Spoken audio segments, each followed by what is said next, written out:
very big trip planned to Iowa. Some of you are going with us, and perhaps a lot of you are going with us. How are you? And we have a very big crowd, so it's going to be a lot of fun. And we're sort of celebrating like the biggest bill of its kind ever signed. And it's going to make this country into a rocket ship. It's going to be really great.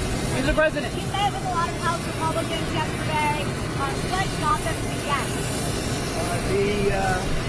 I think when you go over the bill, it was very easy to get them to a yes. You know, we went over that bill, and point after point, biggest tax cut in history, great for security, great on the southern border, immigration is covered. We covered just about everything. Again, it's the biggest bill ever signed of its kind. Mr. President. Some House Republicans that were concerned about the bill said that they had conversations with you where you made some comments. What comments did you make? Did you tell Representative Pai that you have some action on gun rights? What sort of deal did you make with those? Well, I talked to a lot of different Republicans in doing it, and we had a good time in being there. I did not have much of a problem with any of them.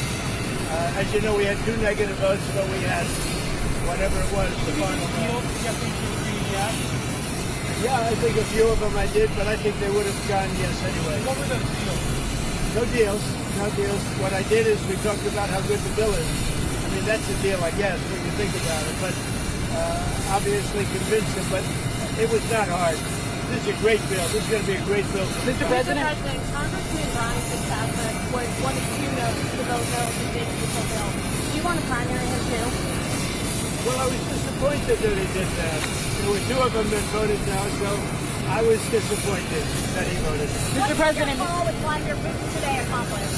We had a call. It was a pretty long call. We talked about a lot of things, including Iran. And we also talked about, as you know, the war with Ukraine. And I'm not happy about that. Mr. President. Mr. President. Progress on a deal with Ukraine? Do you feel like you made progress? No, I didn't make any progress with it. Mr. President, how much growth can the country expect from the one big I think we're going to bill? get great growth. I think we'll have growth in record numbers. This is going to be something that's amazing, and everybody was watching it all over the world. And I want to congratulate the Speaker and Tom Emmer and Steve Scalise and everybody else. I mean, they worked so hard, so hard. This has really been going on for over a year, if you think about it. I think, to be exact, about 14 months. And this was the culmination, and I guess it ended a lot earlier. A lot of people thought it would end up the following afternoon. Well, it ended up late in the evening, but they were great. What do you think it says? And by the way, on the Senate side, I thought Senator Thune did a fantastic job. What do you think it says about the power you've amassed within your party compared to your first term that you were able to get this over the finish line? I think I have more power now. I could say, oh, gee, I don't know. I think I probably do because we've had a great record of success. You know, my first term was very, very successful. We had the greatest economy in the history of our country. I think we're going to blow it away this term. But, Mr. President, we've proven certain things, and yeah, I think probably it's got more gravitas, more power. Sir, you signed a trade deal with Vietnam yesterday. Great deal, 40% on transshipping. Can we expect any more of that before next week, sir? So we have a couple of other deals, but my inclination is to send a letter out and saying what tariff they're going to be paying. It's just much easier. We have, far more than 170 countries. And how many deals can you make? And you can make good deals, but they're very much more complicated. I'd rather, and I've been like this from the beginning, I'd rather send out a letter saying this is what you're going to pay to do business in the United States. And I think it'll be well received. It's just so many countries. And, then they go specific. Let's do this, let's do that, beef, ethanol. And I'd rather just do a simple deal where you can maintain it and control it. You're going to pay a 20% or 25 or 30% tariff. You put in a record amount. We're going to be sending some letters out starting probably tomorrow, maybe 10 a day, to various countries saying what they're going to pay to do business with the U.S. Mr. President, an incident of a Republican congressman was shut down last night in Washington, D.C. Do you think it's time for Congress to take back control of D.C.? I think that D.C. has to become a very safe place.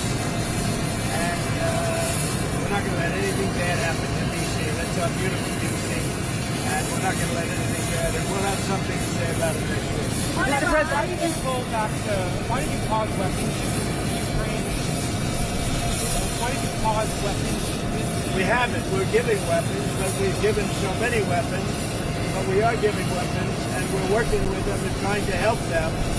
But we haven't. You know, Biden emptied out our whole country giving them weapons. And we have to make sure that we have enough for ourselves. Who are you with?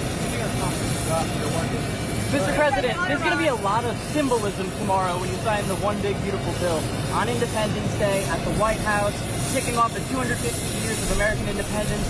What message should Americans be getting tomorrow when you sign this bill? Well, I think it's going to be really a message of proudness. You're going to be proud of your country because our country is doing fantastically well. The economy is great. You saw the stock market today. We're setting records. And, in every aspect of our country, we're doing well, despite the fact that we inherited millions of people that shouldn't have been here. And I think we have crime stats that are coming out that are showing the lowest numbers we've had in many years. And that also despite the fact that a lot of people are here that shouldn't have been let into our country. So they're going to be very proud tomorrow. So we're signing at about 5 o'clock. And at about 5 o'clock, we're going to have B-2s and F-22s and F-35s flying right over the White House. And the Speaker and I and John Thune, we're all there together with I think most Republican senators and congressmen and women. And it's going to be a great day. So we'll be signing with those beautiful planes flying right over our heads. All right?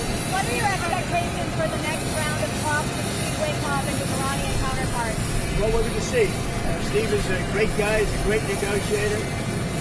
Iran does want to speak, and I think they'd like to speak to me. And it's time that they do. We're not looking to hurt them. We're looking to let them be a country again. They got beat up, and they were both exhausted, frankly. But Iran really got beat up, and I think they want to meet. I mean, I know they want to meet, and if it's necessary, I'll do it. But Steve is involved, is very much involved, and he's done a fantastic job. All right, one more.